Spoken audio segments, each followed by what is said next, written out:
We also have states that continue to roll back some of their COVID-19 restrictions. Texas is doing that effective today. Restaurants can now operate at 100% capacity. So we want to talk a little bit more about this and how exactly it's affecting some restaurant owners, some small business owners in the area. And for that, we want to bring in Tinku Saini. He's the CEO and co-founder of Tarka Indian Kitchen. This is based in Austin. And Tinku, it's great to have you on the program. So we had this rolling back of the COVID-19 restrictions today. I imagine that this is welcomed here for your business, but what are your plans to reopen now? And I guess, how is today going so far?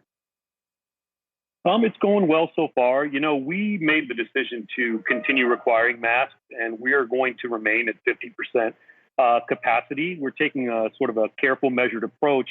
We're a fast casual Indian restaurant, so we do a lot of takeout and delivery business. So, you know, I think that we can afford to do that. I completely empathize with other businesses, especially ones that rely on dine-in business and have a bar component that really need the 100% capacity, you know, to make it work for them. And I completely empathize with that. We are going to take a little bit more of a measured approach, and especially in the city of Austin, they're still requiring mask mandates. So we have this sort of dueling regulations going on, and we're just trying to figure out how best to deal with that. Tinku, all hats off to you, because you're balancing your business future with the health and the futures of the people who work with you. So the choices you're making have real, life impact. I'm curious, the customers, how are they reacting to your decision to maintain these protocols? Right. So, our locations are in Austin, Houston, and San Antonio.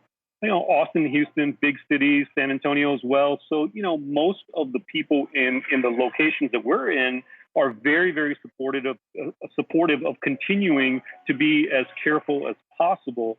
The last thing I think anybody wants is to have all this hard-earned gains that we've made, kind of go by the wayside because people are going to take this as an opportunity to, stop doing all the things that have made us, allowed us to get where we are now.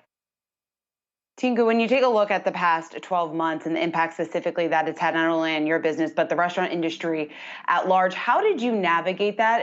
And how are you setting yourself up for success? Because I think there's a lot of restaurant owners out there that are still struggling, still weighing these decisions as to whether or not they should scale hiring and what that might look like. Yeah. So, the last year has taught everybody in the restaurant business a lot. Among other things, it teaches you to be extremely nimble and to sort of meet your guests wherever they want you to be. So, digital ordering, online ordering, curbside pickup, all of those things were hugely important. In Texas, they allowed alcohol to go. This is not something that we've done, but I know that it's been hugely beneficial. Family meal kits. Family meals. There's just been a lot of innovation that has come out of this, which I think is going to be hugely beneficial to the industry at large. And I know for ourselves, it's been a lifesaver. Some states are emphasizing certain classes of workers, grocery store workers, hospitality workers. Is Texas doing that as far as getting the vaccine? So we hear 1C is when restaurant workers are going to be able to get vaccinated. Frankly, that's one of the things that I wish would have happened already. Essential workers, especially restaurant workers, if you're going to open up retail businesses, it would have been nice to get past. I think right now we're at about 7 or 8% of the population at large has gotten vaccinated. But for essential workers, most of our restaurant employees, our team members, yet. So I think that would be great to allow us to be confident in the opening. But, for the time being, we're still doing 50% occupancy. We've got plexiglass barriers in place. We're trying to enforce social distancing as best we can.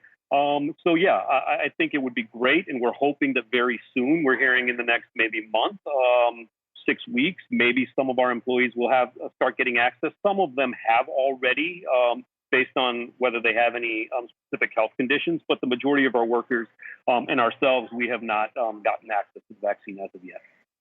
Well, Tinku, Saini, we really appreciate you taking the time to join us. And of course, we wish you all the best. Thanks so much for joining us here today, CEO and co-founder of Tarka Indian Kitchen.